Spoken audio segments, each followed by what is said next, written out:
നമസ്കാരം, ഏവർക്കും PSC ചലഞ്ചറിൻ്റെ ഒരു പുതിയ ക്ലാസ്സിലേക്ക് സ്വാഗതം. SSCRT school text basic science standard 7 നമ്മൾ ബേസിക് സയൻസിലെ 7ാം ക്ലാസ്സിലെ പാഠപുസ്തകമാണ് ഈ ഒരു ക്ലാസ്സിൽ പഠിക്കുന്നത്. 7ാം ക്ലാസ്സിൽ ബേസിക് സയൻസിന് 2 പുസ്തകങ്ങളാണുള്ളത്. അതിൽ പാർട്ട് 1 എന്ന പുസ്തകത്തിലെ 5 ചാപ്റ്ററിൽ നിന്നും നമ്മുടെ പരീക്ഷകളിൽ മുൻപ് ചോദിച്ചതോ ഇനി ഒബ്ജക്റ്റീവ് ടൈപ്പ് ക്വസ്റ്റ്യൻസ് ആയിട്ട് ചോദിക്കാൻ സാധ്യതയുള്ളതുമായ ഇമ്പോർട്ടൻ്റ് ആയിട്ടുള്ള പോയിൻറ്റ്സ്, റാങ്ക് ഫയൽ പോലെ റിലേറ്റഡ് ഫാക്ട്സ് ഒന്നും നമ്മൾ പഠിക്കുന്നില്ല, പുസ്തകങ്ങളിലുള്ള ഫാക്ട്സ് മാത്രം ഡിസ്കസ് ചെയ്യുകയാണ്.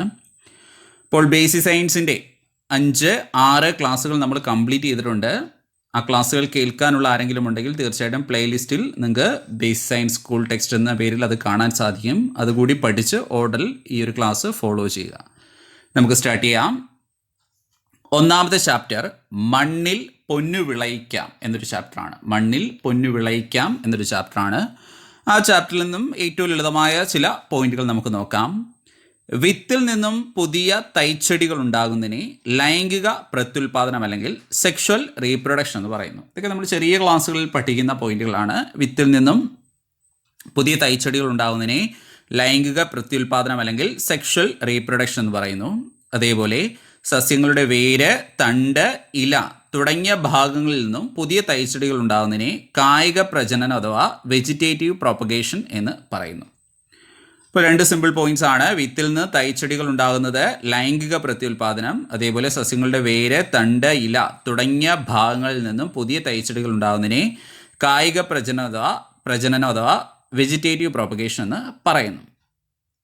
പിന്നെ നമ്മൾ എപ്പോഴും കേൾക്കുന്ന 3 വേർഡുകളാണ് ലെയറിങ്, ഗ്രാഫ്റ്റിങ്, ബഡ്ഡിങ്. അപ്പോൾ ഇതിൻ്റെ മലയാളം വേർഡുകൾ പഠിച്ചിരിക്കുക. പരീക്ഷയ്ക്ക് ഒരു പക്ഷേ ചോദിക്കാം. ലെയറിങ് പതിവയ്ക്കൽ, ഗ്രാഫ്റ്റിംഗ് കൊമ്പൊട്ടിക്കൽ, ബഡ്ഡിങ് മുകുളം ഒട്ടിക്കൽ. ഇത് ശ്രദ്ധിച്ചോണം. ലെയറിങ് പതിവയ്ക്കൽ, ഗ്രാഫ്റ്റിംഗ് കൊമ്പൊട്ടിക്കൽ, അതേപോലെ ബഡ്ഡിങ് മുകുളം ഒട്ടിക്കൽ. Next question number 4.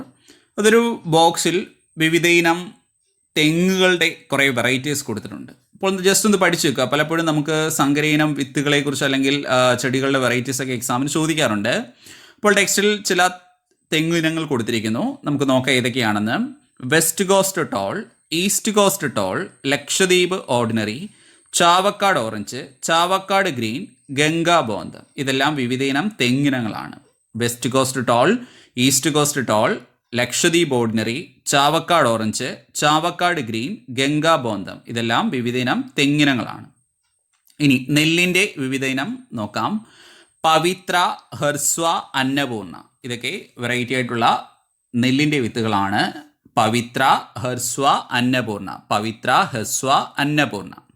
അതുപോലെ പയറാണ്. ലോല, മാലിക, ഭാഗ്യലക്ഷ്മി, ജ്യോതിക. ഇതൊക്കെ പയറിൻ്റെ വെറൈറ്റീസ് ആണ്. ലോല, മാലിക, ഭാഗ്യലക്ഷ്മി, ജ്യോതിക. അതേപോലെ പച്ചമുളകിൻ്റെ വെറൈറ്റീസ് ആണ്. ഉജ്ജ്വല, ജ്വാലാമുഖി, അനുഗ്രഹ. ഈ ഉജ്ജ്വല, ജ്വാലാമുഖിയൊക്കെ സ്ഥിരമായി ചോദിക്കുന്നതാണ്. അപ്പോൾ തെങ്ങിൻ്റെ varieties west coast tall, east coast tall, Lakshadweep ordinary, Chavakkad orange, Chavakkad green, Ganga Bonth. അതേപോലെ നെല്ലിൻ്റെ വെറൈറ്റീസ് പവിത്ര, ഹെർസ്വ, അന്നപൂർണ. പവിത്ര, ഹെർസ്വ, അന്നപൂർണ. അതേപോലെ പയറിൻ്റെ വെറൈറ്റീസ് ലോല, മാലിക, ഭാഗ്യലക്ഷ്മി, ജ്യോതിക. പച്ചമുളക് ഉജ്ജ്വല, ജ്വാലാമുഖി, അനുഗ്രഹ. ഉജ്ജ്വല, ജ്വാലാമുഖി, അനുഗ്രഹ. വെണ്ടയുടെ വെറൈറ്റീസ് ആണ്. കിരൺ, അർക്ക, അനാമിക, സൽകീർത്തി. ഇതിൽ പലതും പരീക്ഷ ചോദിച്ചിട്ടുണ്ട്. വെണ്ടയുടെ വെറൈറ്റീസ് കിരൺ, അർക്ക, അനാമിക, സൽകീർത്തി. കിരൺ, അർക്ക, അനാമിക, സൽകീർത്തി. കിരൺ, അർക്ക, അനാമിക, സൽകീർത്തി. വഴുതനയുടെ വെറൈറ്റി സൂര്യ, ശ്വേത, ഹരിത, നീലിമ. വഴുതനയുടെ വെറൈറ്റി സൂര്യ, ശ്വേത, ഹരിത, നീലിമ. തക്കാളിയുടെ വെറൈറ്റീസ് മുക്തി, അനഘ, അക്ഷയ. മുക്തി, അനഘ, അക്ഷയ. അപ്പോൾ വെണ്ട, കിരൺ, അർക്ക, അനാമിക, സൽകീർത്തി. വെണ്ട, കിരൺ, അർക്ക, അനാമിക, സൽകീർത്തി. വഴുതന സൂര്യ, ശ്വേത, ഹരിത, നീലിമ. തക്കാളി മുക്തി, അനഘ, അക്ഷയ. അപ്പോൾ ആ വെറൈറ്റീസ് എല്ലാം നോക്കി വെച്ചോണം. ഇതിൽ പലതും എക്സാമിന് ചോദിച്ചാണ്.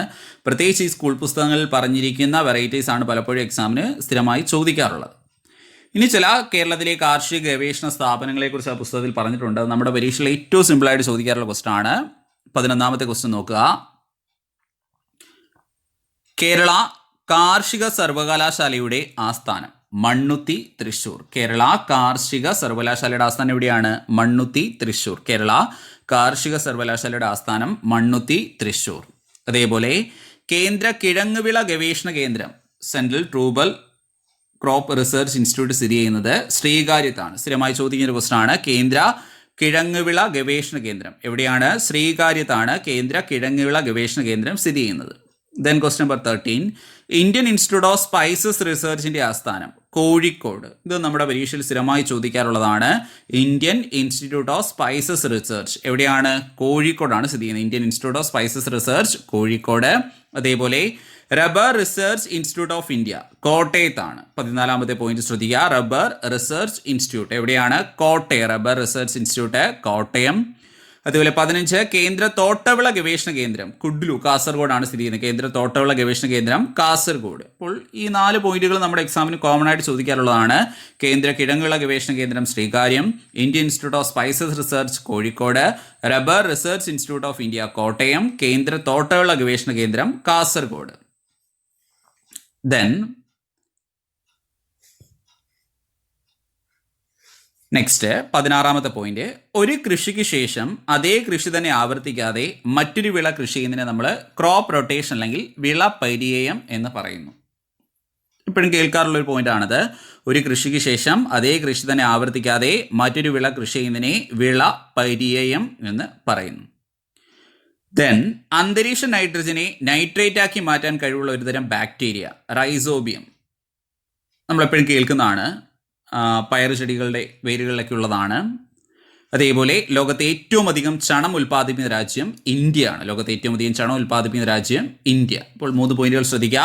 ഒരു കൃഷിക്ക് ശേഷം അതേ കൃഷി തന്നെ ആവർത്തിക്കാതെ മറ്റൊരു വിള കൃഷി ചെയ്യുന്നതിനെ നമ്മൾ വിള പര്യയം അല്ലെങ്കിൽ ക്രോപ്പ് റൊട്ടേഷൻ എന്ന് വിളിക്കുന്നു. അന്തരീക്ഷ നൈട്രജനെ നൈട്രേറ്റ് ആക്കി മാറ്റാൻ കഴിവുള്ള ഒരുതരം ബാക്ടീരിയ ആണ് റൈസോബിയം. ലോകത്തെ ഏറ്റവും അധികം ചണം ഉൽപ്പാദിപ്പിക്കുന്ന രാജ്യം ഇന്ത്യയാണ്. അപ്പോൾ മണ്ണിൽ പൊന്നു വിളയിക്കാം എന്ന ചാപ്റ്ററിൽ നിന്നും നമ്മുടെ പരീക്ഷകളിൽ ചോദിച്ചതോ ചോദിക്കാൻ സാധ്യതയുള്ളതുമായ പോയിന്റ്സ് ഇത്രയുമാണ്. Then chapter 2 പ്രകാശവിസ്മയങ്ങൾ. അവിടെയും ചില ബേസിക് പോയിന്റ്സുകളാണ്. പ്രകാശം മിനുസമുള്ള പ്രതലത്തിൽ പതിക്കുമ്പോൾ ക്രമമായി പ്രതിപദിക്കുന്നു. ഇതറിയപ്പെടുന്നത് ക്രമപ്രതിപതനം അല്ലെങ്കിൽ റെഗുലർ റിഫ്ലക്ഷൻ എന്നാണ്. പ്രകാശം മിനുസമുള്ള പ്രതലത്തിൽ പതിക്കുമ്പോൾ ക്രമമായിട്ടാണ് അത് പ്രതിപദിക്കുന്നത്. അതിനെ നമ്മൾ ക്രമപ്രതിപതനം എന്ന് വിളിക്കുന്നു. അതേപോലെ പ്രകാശം മിനുസമില്ലാത്ത പ്രതലത്തിലാണെങ്കിൽ അത് ക്രമരഹിതമായിട്ട് പ്രതിഫലിക്കുന്നു. അതിനെ നമ്മൾ വിസരിത പ്രതിപതനം എന്ന് വിളിക്കുന്നു. 2 കോമൺ പോയിന്റ്സ് ആണ്. ദെൻ ആറന്മുള കണ്ണാടി നിർമ്മിച്ചിരിക്കുന്നത് ഒരുതരം ലോഹക്കൂട്ട് ഉപയോഗിച്ചാണ്. ആറന്മുള കണ്ണാടി നിർമ്മിച്ചിരിക്കുന്നത് ഒരുതരം ലോഹക്കൂട്ട് ഉപയോഗിച്ചാണ്. ദെൻ 4ാമത്തെ പോയിന്റ്, പ്രതിപദിക്കുന്ന പ്രതലം പുറത്തേക്ക് വളഞ്ഞു നിൽക്കുന്ന ദർപ്പണത്തെ നമ്മൾ കോൺവെക്സ് ദർപ്പണം, ആ ഷേപ്പ് വെച്ച് പറയുന്നതാണ്. പ്രതിപദിക്കുന്ന പ്രതലം പുറത്തേക്കാണ് വളഞ്ഞു നിൽക്കുന്നതെങ്കിൽ അതിനെ, അതായത് പ്രകാശം വന്ന് പതിക്കുന്ന സ്ഥലം, നമ്മൾ കോൺവെക്സ് ദർപ്പണമെന്നും പ്രതിപദിക്കുന്ന പ്രതലം ഉള്ളിലേക്ക് വളഞ്ഞു നിൽക്കുന്നതിനെ കോൺകേവ് ദർപ്പണമെന്നും വിളിക്കുന്നു. ദെൻ 6ാമത്തെ പോയിന്റ്, സ്ക്രീനിൽ പതിപ്പിക്കാൻ കഴിയുന്ന പ്രതിബിംബങ്ങൾ അറിയപ്പെടുന്നത് റിയൽ ഇമേജ് അല്ലെങ്കിൽ യഥാർത്ഥ പ്രതിബിംബം എന്നാണ്. സ്ക്രീനിൽ പതിപ്പിക്കാൻ കഴിയുന്ന പ്രതിബിംബങ്ങൾ അറിയപ്പെടുന്നത് റിയൽ ഇമേജ് അല്ലെങ്കിൽ യഥാർത്ഥ പ്രതിബിംബം എന്നാണ്. അതേപോലെ ദർപ്പണത്തിൽ കാണുന്നതും സ്ക്രീനിൽ പതിപ്പിക്കാൻ കഴിയാത്തതുമായ പ്രതിബിംബത്തെ നമ്മൾ മിഥ്യാ പ്രതിബിംബം അല്ലെങ്കിൽ വെർച്വൽ ഇമേജ് എന്ന് വിളിക്കുന്നു. ദർപ്പണത്തിൽ കാണുന്നതും സ്ക്രീനിൽ പതിപ്പിക്കാൻ കഴിയാത്തതുമായ പ്രതിബിംബം ഏത് പേരിൽ അറിയപ്പെടുന്നു? മിഥ്യാ പ്രതിബിംബം അല്ലെങ്കിൽ വെർച്വൽ ഇമേജ് എന്ന പേരിൽ അറിയപ്പെടുന്നു.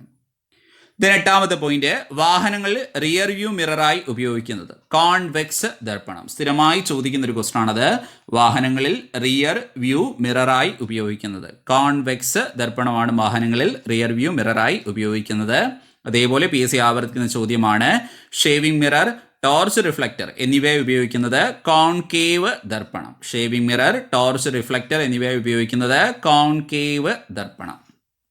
ദെൻ 10ാമത്തെ പോയിന്റ്, മുഖം നോക്കാനും കാലഡോസ്കോപ്പ് നിർമ്മിക്കാനും ഉപയോഗിക്കുന്നത് സമതല ദർപ്പണം. മുഖം നോക്കാനും കാലഡോസ്കോപ്പ് നിർമ്മിക്കാൻ ഉപയോഗിക്കുന്നത് സമതല ദർപ്പണം. ദെൻ 11ാമത്തെ പോയിന്റ്, പ്രകാശം ഒരു മാധ്യമത്തിൽ നിന്ന് വ്യത്യസ്തമായ മറ്റൊരു മാധ്യമത്തിലേക്ക് കടക്കുമ്പോൾ അതിൻ്റെ പാതയ്ക്ക് വ്യതിയാനം സംഭവിക്കുന്നു. ഈ പ്രതിഭാസം അപവർത്തനം അല്ലെങ്കിൽ റിഫ്രാക്ഷൻ. ഓർമ്മയുണ്ടോ? നമ്മളെപ്പോഴും പറയും ഒരു ഗ്ലാസ്സിൽ പെൻസിലിട്ടത് ഒടിഞ്ഞ പോലെ തോന്നുന്നൊരു പ്രതിഭാസമൊക്കെ നമ്മൾ ചെറിയ ക്ലാസ്സിൽ പുസ്തകത്തിൽ പഠിക്കുന്നതാണ്. പ്രകാശം ഒരു മാധ്യമത്തിൽ നിന്ന് വ്യത്യസ്തമായ മറ്റൊരു മാധ്യമത്തിലേക്ക് കടക്കുമ്പോൾ അതിൻ്റെ പാതയ്ക്ക് വ്യതിയാനം സംഭവിക്കുന്നു. ആ പ്രതിഭാസം അറിയപ്പെടുന്നത് അപവർത്തനം അല്ലെങ്കിൽ റിഫ്രാക്ഷൻ എന്നാണ്. ഇനി ലെൻസുകളെ കുറിച്ച് 3-4 ബേസ് പോയിന്റ് അവിടെ പറഞ്ഞിട്ടുണ്ട്. മധ്യത്തിൽ കനം കൂടിയതും വക്കുകളിൽ കനം കുറഞ്ഞതുമായ ലെൻസിനെ കോൺവെക്സ് ലെൻസ് എന്ന് വിളിക്കുന്നു. മധ്യത്തിൽ കനം കൂടിയതും വക്കുകൾ കനം കുറഞ്ഞതുമായ ലെൻസ് ഏതാണ്? Convex lens.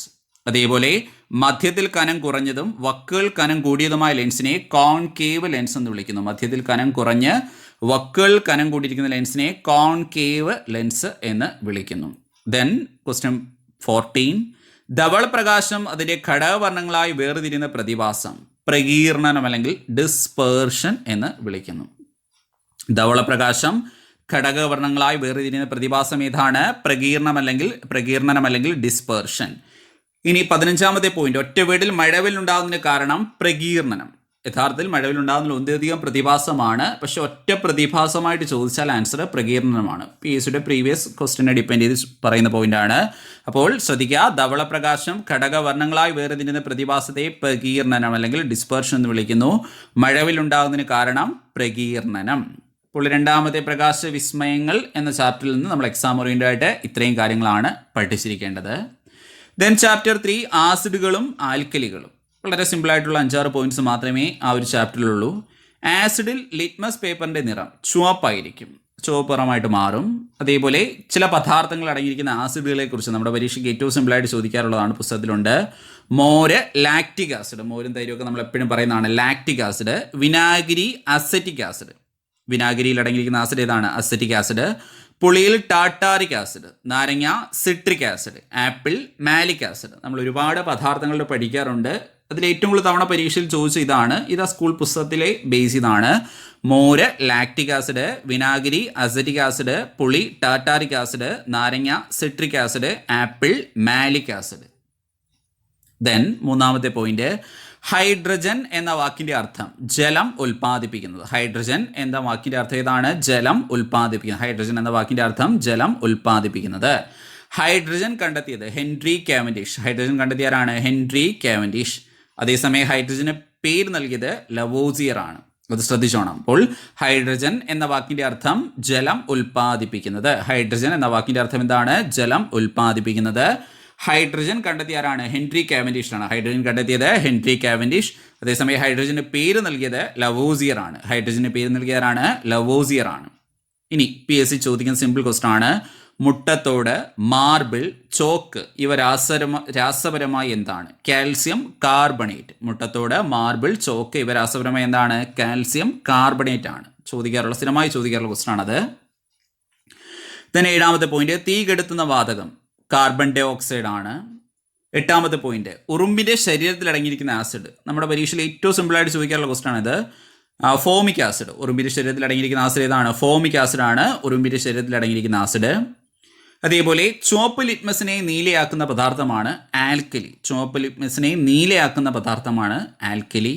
10ാമത്തെ പോയിന്റ്, ആസിഡും ആൽക്കലിയും കൂടി ചേർന്ന് ജലവും ലവണവും ഉണ്ടാകുന്ന പ്രക്രിയ നമ്മൾ നിർവീരീകരണം അല്ലെങ്കിൽ ന്യൂട്രലൈസേഷൻ എന്ന് അറിയപ്പെടുന്നു. ആസിഡും ആൽക്കലിയും കൂടി ചേർന്ന് ജലവും ലവണവും ഉണ്ടാകുന്ന പ്രക്രിയ നിർവീരീകരണം അല്ലെങ്കിൽ ന്യൂട്രലൈസേഷൻ എന്ന് അറിയപ്പെടുന്നു. ശ്രദ്ധിക്കുക, തീ കെടുത്തുന്ന വാതകം ഏതാണ്? Carbon dioxide. തീ കെടുത്തുന്ന വാതകം കാർബൺ ഡൈ ഓക്സൈഡ്. ഉറുമ്പിന്റെ ശരീരത്തിൽ അടങ്ങിയിരിക്കുന്ന ആസിഡ് ഏതാണ്? Formic acid. ഉറുമ്പിന്റെ ശരീരത്തിലെ ആസിഡ് ഫോമിക് ആസിഡ്. അതേപോലെ ചുവപ്പ് ലിറ്റ്മസിനെ നീലയാക്കുന്നതാണ് ആൽക്കലി. ആസിഡും ആൽക്കലിയും കൂടി ചേർന്ന് ജലവും ലവണവും ഉണ്ടാകുന്ന പ്രക്രിയ നിർവീരീകരണം അല്ലെങ്കിൽ ന്യൂട്രലൈസേഷൻ. Then chapter 4 അന്നപഥത്തിലൂടെ. 4-5 ചെറിയ പോയിന്റുകൾ മാത്രം പഠിക്കാനുണ്ട്. മനുഷ്യനിൽ ആഹാരം കടിച്ചു മുറിക്കാൻ സഹായിക്കുന്ന പല്ലുകൾ ഉള്ളിപ്പല്ലാണ്. ഉള്ളിപ്പല്ലുകളുടെ എണ്ണം 8 ആണ്. ഈ പല്ലുകളുടെ എണ്ണം ഒന്ന് നോക്കി വെച്ചോണം, പരീക്ഷ ചോദിച്ചിട്ടുണ്ട്. ഉള്ളിപ്പല്ലുകളുടെ എണ്ണം 8 ആണ്. കോമ്പല്ലുകൾ നമുക്കറിയാം കടിച്ചു കീറാൻ വേണ്ടിയുള്ളതാണ്, 4 കോമ്പല്ലുകൾ. അതിനുള്ളിലായിട്ട് ചർവണകം 12 എണ്ണം, അഗ്രചർവകണം 8. അപ്പോൾ ശ്രദ്ധിച്ചോണം, മനുഷ്യരിൽ ഉള്ളിപ്പല്ലുകളുടെ എണ്ണം പരീക്ഷ ചോദിച്ചിട്ടുണ്ട് 4 ആണ്. ഉള്ളിപ്പല്ലുകൾ 8 ആണ്. ഉള്ളിപ്പല്ലുകളുടെ എണ്ണം 8 ആണ്. കോമ്പല്ലുകൾ 4, ചർവണകം 12, അഗ്രചർവണകം 8. ഇതാണ് ആ ഒരു സീരീസ് പോകുന്നത്. ഇത് 2ാമത്തെ പോയിന്റ്, അന്നനാളത്തിന്റെ തരംഗരൂപത്തിലുള്ള ചലനം പെരിസ്റ്റാൾസിസ്. നമ്മൾ എക്സാമിന് ഫേസ് ചെയ്യുന്ന സിമ്പിൾ ക്വസ്റ്റൻ ആണ്. അന്നനാളത്തിന്റെ തരംഗരൂപത്തിലുള്ള ചലനമാണെന്ത്? പെരിസ്റ്റാൾസിസ്. അന്നനാളത്തിന്റെ തരംഗരൂപത്തിലുള്ള ചലനം പെരിസ്റ്റാൾസിസ്. ദെൻ മൂന്നാമത്തെ പോയിന്റ്, ദഹിച്ച ആഹാരത്തിലെ പോഷകഘടകങ്ങൾ രക്തത്തിലേക്ക് ആഗിരണം ചെയ്യപ്പെടുന്നത് ചെറുകുടൽ വെച്ചാണ്. ദഹിച്ച ആഹാരത്തിലെ പോഷകഘടകങ്ങൾ രക്തത്തിലേക്ക് ആഗിരണം ചെയ്യപ്പെടുന്നത് ചെറുകുടൽ വെച്ചാണ്. അതേപോലെ ധാതു ലവണങ്ങൾ അടങ്ങിയ ജലത്തിന്റെ ആഗിരണം നടക്കുന്നത് വൻകുടൽ വെച്ചാണ്. 2 PSC പരീക്ഷകൾ സ്ഥിരമായി ആവർത്തിയുള്ള ക്വസ്റ്റൻ ആണ്. ദഹിച്ച ആഹാരത്തിലെ പോഷകഘടകങ്ങൾ രക്തത്തിലേക്ക് ആഗിരണം ചെയ്യപ്പെടുന്ന എവിടെയാണ്? ചെറുകുടൽ വെച്ചും. ധാതു ലവണങ്ങൾ അടങ്ങിയ ജലത്തിന്റെ ആഗിരണം നടക്കുന്നത് വൻകുടൽ വെച്ചാണ്. അപ്പോൾ 4ാമത്തെ ചാപ്റ്ററിൽ ഇത്രയും പോയിന്റ്സ് ആണ്. ആ പല്ലുകളുടെ എണ്ണം ഓർക്കുക. പെരിസ്റ്റാൾസിസ് സ്ഥിരമായി ചോദിക്കുന്നതാണ്. ഈ 2 ക്വസ്റ്റനും കോമൺ ആണ്. ദെൻ ഈ പുസ്തകത്തിലെ 5ാമത്തെ ലാസ്റ്റ് ചാപ്റ്റർ ആണ്. അവിടെ നമുക്ക് വൈദ്യുതി പ്രവഹിക്കുമ്പോൾ എന്നും പറഞ്ഞ് എക്സാമിന് ചോദിക്കാൻ സാധ്യതയുള്ള 2 പോയിന്റുകളാണ്. ഇപ്പോൾ വീടുകളിൽ ഫ്യൂസിന് പകരം ഉപയോഗിക്കുന്ന സംവിധാനം MCB, മിനിയേച്ചർ സർക്യൂട്ട് ബ്രേക്കർ. ഇതിൻ്റെ ഫുൾ ഫോം വരെ നമ്മുടെ പരീക്ഷയ്ക്ക് ചോദിച്ചിട്ടുണ്ട്, ഫിസിക്സുമായിട്ട് റിലേറ്റ് ചെയ്ത്. ഇപ്പോൾ വീടുകളിൽ ഫ്യൂസിന് പകരം ഉപയോഗിക്കുന്ന സംവിധാനം എന്താണ്? MCB, miniature circuit breaker. Then 2ാമത്തെ പോയിന്റ്, വൈദ്യുതി പ്രവഹിക്കുന്ന ചാലകത്തിന് ചുറ്റും ഒരു കാന്തിക മണ്ഡലം രൂപപ്പെടുന്നു എന്ന് കണ്ടെത്തിയത് ആര്? ക്രിസ്ത്യൻ ഈസ്റ്റഡ് ആണ് അത് കണ്ടെത്തിയത്. ഈ 2 പോയിന്റുകളും ശ്രദ്ധിക്കുക. അപ്പോൾ ഇപ്പോൾ വീടുകളിൽ ഫ്യൂസിന് പകരം ഉപയോഗിക്കുന്ന സംവിധാനം എന്താണ്? MCB, miniature circuit breaker. അതേപോലെ വൈദ്യുതി പ്രവഹിക്കുന്ന ചാലകത്തിന് ചുറ്റും ഒരു കാന്തിക മണ്ഡലം രൂപപ്പെടുന്നു എന്ന് കണ്ടെത്തിയത് ക്രിസ്ത്യൻ ഈസ്റ്റഡ് ആണ്. ഇപ്പോൾ 7ാം ക്ലാസ്സിലെ ബേസിക് സയൻസിൽ പാർട്ട് 1 എന്ന പുസ്തകത്തിലെ 5 ചാപ്റ്ററിൽ നിന്നും നമ്മുടെ എക്സാമിന് ചോദിക്കാൻ സാധ്യതയുള്ളതോ അല്ലെങ്കിൽ മുൻപ് ചോദിച്ചതുമായ പോയിന്റ്സ് ഇത്രയുമാണ്. വലിച്ച് ഒരുപാട് കാര്യങ്ങളോ റിലേറ്റഡ് ഫാക്ട്സോ ഒന്നും ഉൾപ്പെടുത്തിയിട്ടില്ല. ഇത്രയും കാര്യങ്ങൾ പഠിച്ചാൽ തന്നെ ഈ ഒരു പുസ്തകവുമായി റിലേറ്റ് ചെയ്ത് എന്ത് ചോദിച്ചാലും നമുക്ക് ആൻസർ ചെയ്യാൻ സാധിക്കും. അപ്പോൾ നമ്മളിന്ന് ഡിസ്കസ് ചെയ്ത ഭാഗം എല്ലാവർക്കും പൂർണ്ണമായും മനസ്സിലായി എന്ന് വിശ്വസിക്കുന്നു. ക്ലാസ്സിനെ കുറിച്ചുള്ള നിങ്ങളുടെ അഭിപ്രായങ്ങളും നിർദ്ദേശങ്ങളൊക്കെ കമൻറ്റ് ബോക്സിൽ രേഖപ്പെടുത്തുക. മറ്റൊരു ക്ലാസ്സുമായി വീണ്ടും കാണാം. Thank you.